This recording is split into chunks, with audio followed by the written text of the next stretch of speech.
सारे बोलो हालेलुया। मैं परमेश्वर का दास प्रॉफिट प्रकाश परमेश्वर के पवित्र प्रेजेंट में जितने आज घर घर से दुनिया भर से मुझे ऑनलाइन भी देख रहे हैं, मैं सभी दर्शकों का यीशु मसीह के नाम में स्वागत करता हूं। मेरे प्रियो, आज की आत्मिक रोटी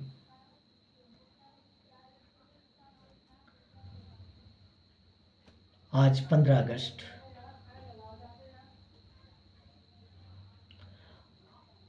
और आज शनिवार का दिन परमेश्वर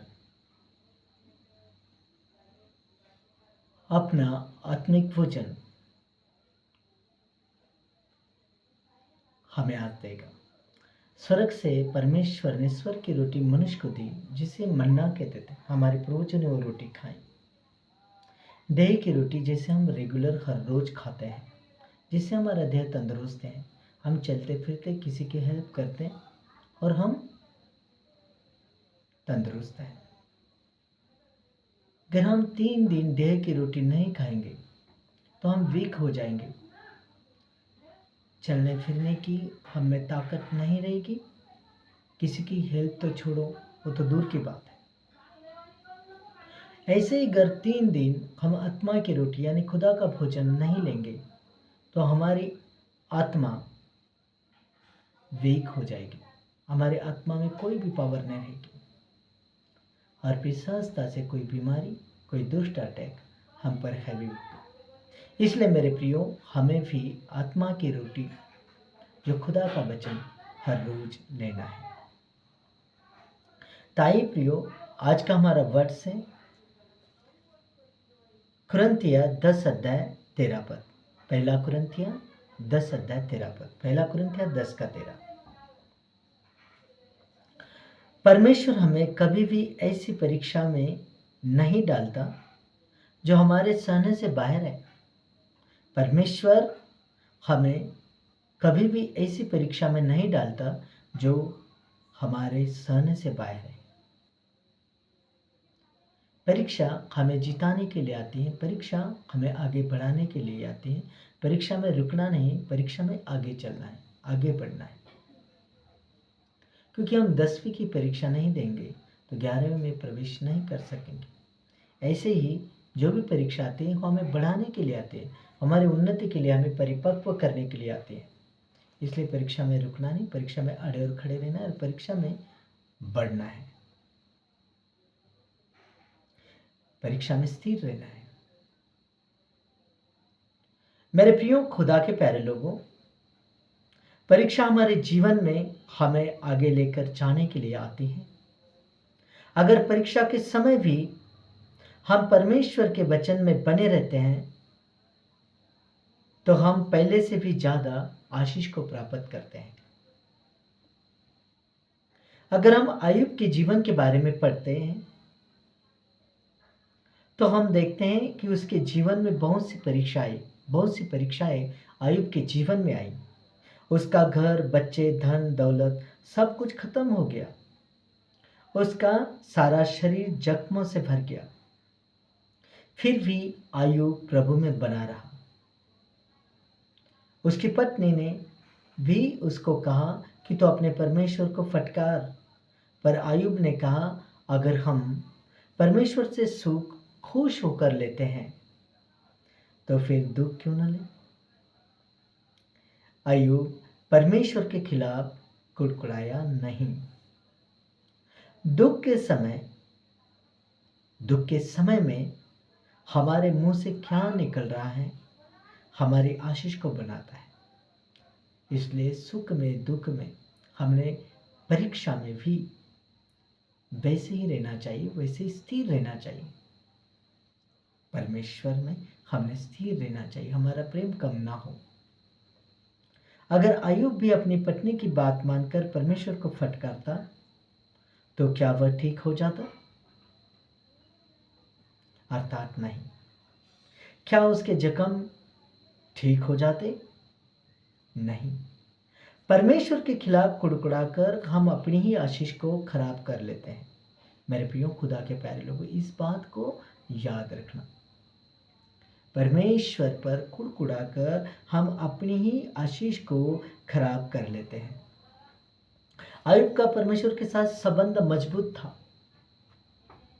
वह जानता था जिसने ये परीक्षा डाली है वह इससे बाहर निकलने का भी सामर्थ्य को रखता है, बाहर निकलने की भी सामर्थ्य को रखता है कि जिसने ये परीक्षा में मुझे डाली, जिसने ये परीक्षा मुझे दी। याद रखो, शैतान हमेशा आपको गिराने की कोशिश करता है। आयुब परीक्षा में स्थिर रहा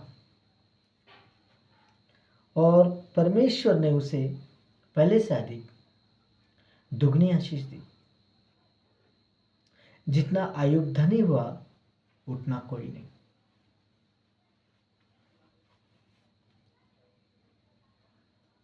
उस देश में आयुब सबसे ज्यादा धनी व्यक्ति माना जाता था। अगर आज आप किसी भी परीक्षा में हैं तो अपने आप को स्थिर रखें। अगर आप आज किसी भी परीक्षा में हैं तो अपने आप को स्थिर रखें। परमेश्वर का वचन बोलता है हर हाल में उसका धन्यवाद करो। हम धन्यवाद का जीवन जिए। ये बलिदान से भी परमेश्वर को बहुत पसंद है, धन्यवादी जीवन। अगर हम छोटी छोटी बातों में परमेश्वर का धन्यवाद करते हैं, परमेश्वर की आत्मा खुश होती है। अगर हम परमेश्वर को धन्यवाद नहीं देते तो हम कृतज्ञता का पाप करते हैं। इसलिए धन्यवाद का जीवन हम जियो। परमेश्वर का वचन बोलता है कि हर हाल में हम उसका धन्यवाद करो। परीक्षा के समय भी परमेश्वर के साथ अपने संबंध को कमजोर न होने दे, क्योंकि परीक्षा हमारे जीवन में हमें आगे लेकर जाने को आती है, हमें आगे बढ़ाने के लिए आती है। मेरे प्रियो खुदा के प्यारे लोगों, मैं एक बात आपको बता दूं, पतरस परीक्षा में कब गिरा? जब उसकी प्रार्थना रुक गई।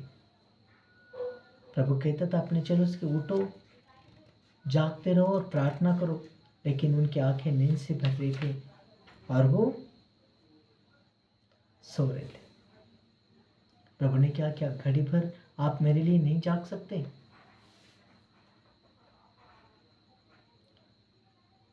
सो और आराम पाओ, पर जागते रहो और प्रार्थना करो ताकि आप परीक्षा में ना पड़ो। जब हमारी प्रार्थना रुकती है तब हमारे ऊपर परीक्षा आती है। पतरस पर परीक्षा कब आई? कि जब उसकी प्रार्थना रुकी। मेरे प्रियो, मैं एक उदाहरण आपको देता हूं कि मच्छर भी चलते पानी पर नहीं बैठ सकता और रुके हुए पानी पर बैठता है। ऐसे ही जब हमारी प्रार्थनाएं रुक जाती हैं तो हमारे जीवन में समस्याएं आती हैं। हमें अपने जीवन में प्रार्थनाओं को कभी भी बंद नहीं करना चाहिए। उठाओ अपने हाथों को, आंखों को बंद करें और मेरे पीछे ही छोटी सी प्रार्थना करें। परमेश्वर मुझे भी दानियल की तरह प्रार्थना करने का अनुग्रह दीजिए। सब बोले, सब बोले, सब जन कहें अपने मुंह को खोलकर। बोलो, सारे अंगीकार करो, प्रार्थना करो मेरे पीछे। परमेश्वर मुझे भी दानियल की तरह प्रार्थना करने का अनुग्रह दीजिए। जिस तरह दानियल दिन में 3 बार आपके सामने घुटने टेकता था, मैं भी हर रोज आपके सामने आ सकूं। प्रभु यीशु मसीह के सामर्थ्य नाम में, आमेन, आमेन। मेरे प्रियो खुदा के प्यारे लोग, परमेश्वर की आत्मा ने आपको छू लिया है। परमेश्वर के पवित्र वचन आपके जीवन में 100 गुना फलों को लेकर आएगा और आप आशीषित होके आप ब्लेस होंगे। यीशु का अनुग्रह आपके ऊपर बना रहे। सबको जय मसीह की। God bless you. अगर जिंदगी रही, खुदा ने चाहा तो फिर मिलेंगे कल संडे चर्च में। तब तक के लिए सबको जय मसीह की। God bless you. हालेलुया। यीशु मसीह तेरे जैसा है कोई नहीं, तेरे चरणों में झुके आसमां।